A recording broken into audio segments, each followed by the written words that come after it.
personally, I suspect, highly unlikely to be arrested for whatever laws exist to contain free expression. Rowan Atkinson, known worldwide for his role as Mr. Bean, has captured attention once again, but this time not with his famous humor, but with a very serious stance. In addition to being a talented comedian, Atkinson has become a staunch advocate for freedom of expression and recently directed strong criticism towards the Labour Party leader, Keir Starmer. The reason for this clash concerns policies regarding the control of offensive speech in the United Kingdom, an issue that has sparked intense debate in the country. While Starmer advocates for laws to curb language that could harm or incite hatred, Atkinson believes these restrictions risk limiting people's freedom to express themselves openly. Before we continue, don't forget to subscribe and hit the notification bell. Your support helps us a lot. Let's begin. For Atkinson, the problem lies not only in the restriction itself, but also in the fact that these laws leave a wide margin for interpretation, allowing the police or the judicial system to subjectively decide which comments are harmless and which are offensive. He has pointed to alarming examples of people being arrested for comments that most would consider innocuous or even absurd. One of the cases he has highlighted is that of a man arrested in Oxford for calling a police horse gay.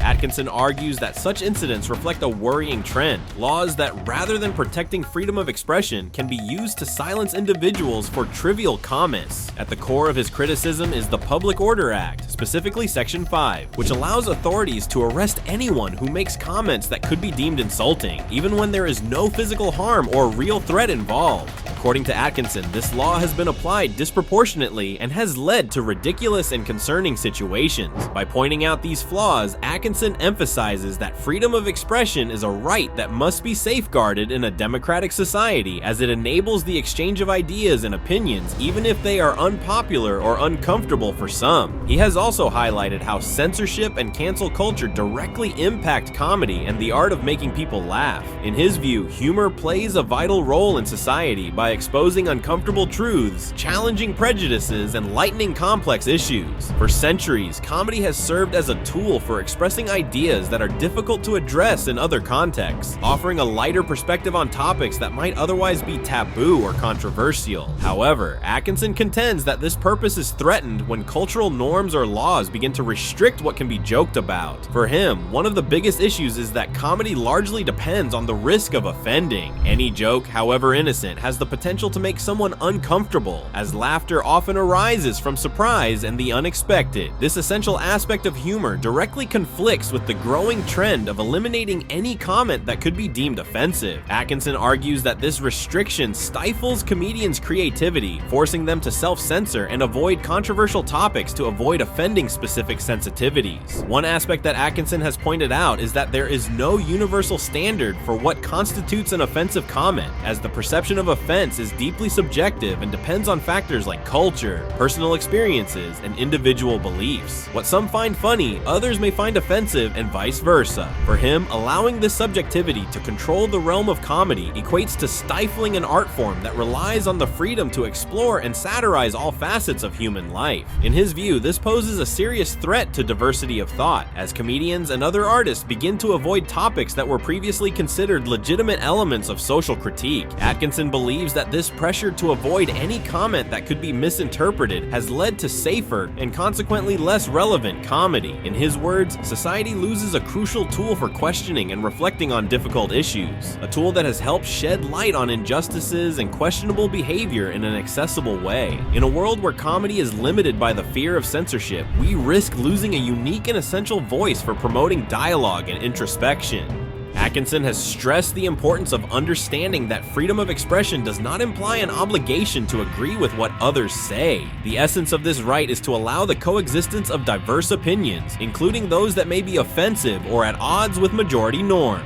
To him, protecting freedom of expression means defending others' right to express unpopular opinions, no matter how controversial or provocative they may seem. While he acknowledges that this is a complex right, as it can generate friction and misunderstandings, Atkinson Atkinson believes society should not resort to censorship as a solution. From his perspective, censorship is a dangerous remedy, often used by those in power to maintain control over the voices expressing themselves publicly. Atkinson has been a firm advocate of the idea that society must learn to live with the possibility of divergent opinions and viewpoints that challenge social norms. His criticism points to a growing trend in which certain institutions, groups, or even digital platforms become arbiters of what is acceptable or not for the public. According to Atkinson, when third parties are allowed to determine which ideas can circulate freely, censorship is given a position of legitimacy that can quickly expand into other areas. For him, freedom of expression is a right that must be vigorously protected, regardless of individual or collective sensitivities. In his words, defending this right is essential for preserving a society where debate, self-criticism, and independent thinking are possible, in an environment where the free expression of ideas is allowed, even if they may be uncomfortable. A more open, resilient, and above all, aware society of the diversity of thoughts and experiences that comprise it is fostered. He also expresses concern about the role of social media in limiting freedom of expression. For him, these platforms, which initially should have facilitated open dialogue, have become spaces of censorship and self-censorship, where controversial opinions are quickly attacked and cancelled. Atkinson observes that instead of being forums for the exchange of diverse ideas, many social networks have transformed into polarized and hostile environments, where a single opinion can unleash a wave of criticism that discourages others from expressing similar views. According to Atkinson, social media makes it easier for certain groups to exert disproportionate pressure on public opinion. What he finds worrying is that these dynamics create a kind of groupthink, where conformity is rewarded while any expression of dissent is punished. In his view, this not only inhibits individual freedom of expression, but also limits society's ability to discuss and question important issues. The pressure from social networks, he says, reinforces a culture of self-censorship that negatively affects the authenticity of public dialogue. Before we continue, don't forget to subscribe and hit the notification bell. Your support helps us a lot. Let's continue. An additional problem, according to Atkinson, is that social media platforms operate under rules that are often opaque and open to ambiguous interpretations. The content policies of these platforms can vary and are inconsistently applied, increasing confusion among users. This lack of clarity allows censorship to be enforced selectively, particularly affecting those who dare to express unconventional or politically incorrect opinions. For Atkinson, this is a significant issue because these platforms, as public spaces, should respect and protect users' rights to express diverse opinions. He has also criticized the fact that social media platforms use algorithms that promote content provoking intense emotional reactions. This fosters an environment where controversial statements are deliberately amplified to spark passionate, often contentious debates. According to Atkinson, this creates an atmosphere where moderate ideas and nuanced discussions are sidelined, while extreme rhetoric takes center stage, hindering genuine exchange of ideas. This phenomenon, he argues, not only limits freedom of expression, but also prevents the formation of a well-informed and balanced public opinion.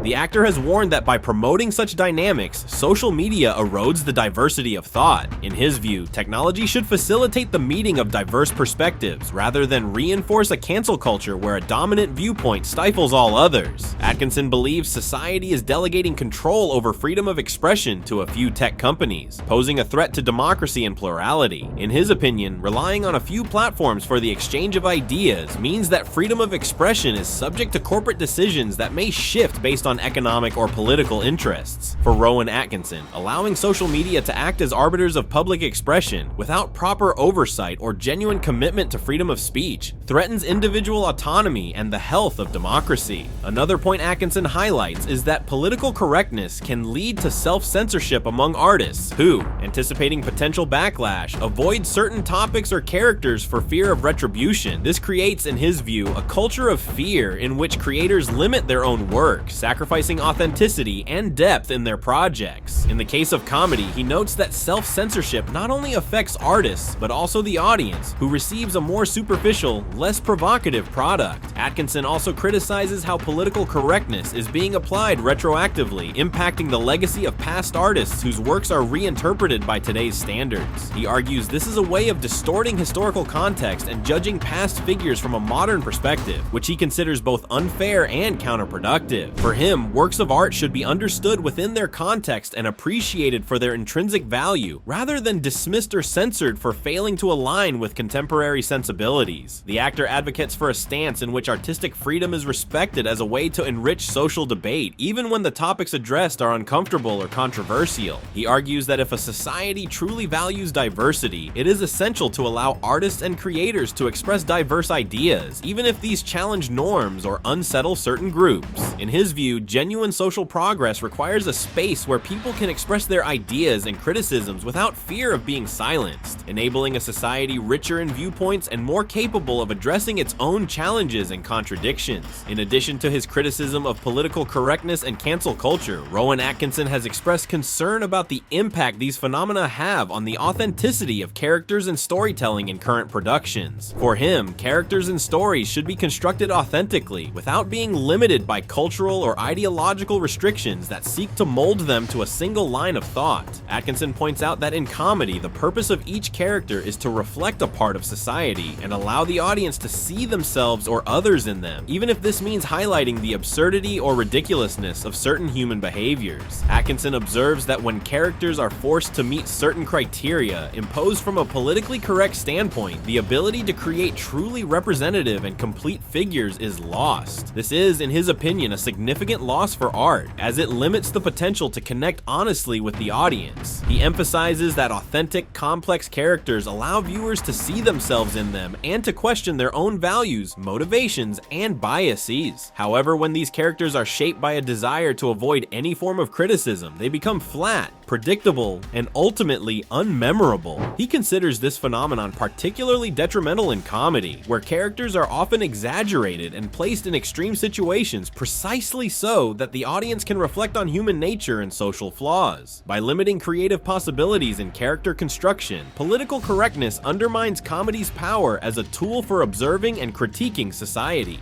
Atkinson has also voiced his concerns about how censorship on digital platforms affects freedom of expression and the scope of comedy today. He notes that social media and streaming platforms, often guided by algorithms and strict content guidelines, have reduced the opportunity for certain topics or styles of humor to reach a broad audience. For him, while these restrictions justify their rules in terms of safety and respect, they ultimately have a negative impact on content and the diversity of opinions. He argues that humor has historically been a safe channel for expressing opinions and criticisms in societies that have not always allowed absolute freedom of expression. In his opinion, limiting content on digital platforms erodes one of the few mediums that allowed mass and accessible social and political critique. This also affects emerging creators who feel constrained from addressing sensitive or controversial topics due to fear of sanctions, content removal, or bans. He points out that while it is necessary to establish certain guidelines for coexistence in the digital world, it is essential that platforms consider the cultural and social value of art and comedy. He proposes that, rather than applying rigid censorship, platforms should opt for strategies that strike a balance between user safety and creator freedom. Without this freedom, he argues, art, and comedy in particular, loses its purpose of questioning and provoking reflection in the audience. Atkinson calls for platforms and society as a whole to recognize the fundamental role comedy plays in public life. In his view, censorship and restrictions imposed on creators only impoverish the dialogue and diminish the diversity of viewpoints. Artistic freedom, he notes, benefits not only creators but also society, which, when exposed to diverse ideas, can better understand its own complexity and challenges.